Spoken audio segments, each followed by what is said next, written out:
Əgər sərfəli olsun deyə həkimə getmədən internetdə, Instagramda yayılan dietoloqlarla, dırnaqarası dietoloqlarla arıqlamaq haqqında düşünürsünüz və ya çəkinizi geri alırsınız, ya da ümumiyyətlə arıqlaya bilmirsinizsə, onda həkim kimi sizə bu müayinələri etdirməyi məsləhət görürəm.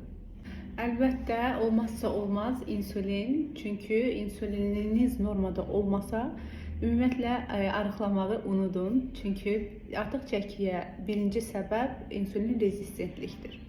İkinci, qalxanvari vəz hormonlarıdır. Əlbəttə, qalxanvari vəziniz düzgün işləmirsə, onda istədiyiniz çəkiyə heç vaxt nail ola bilməyəcəksiniz. Bunun üçün sərbəst D4 və TSH hormonu müayinə olunmalıdır.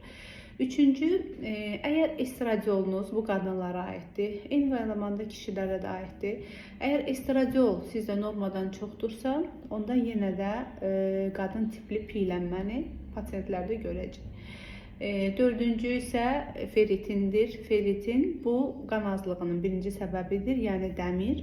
Əgər dəmiriniz azdırsa, orqanizminiz aldığınız qidanı tutub depo kimi saxlayacaq. Çünki sabah ac qalmaqdan qorxur.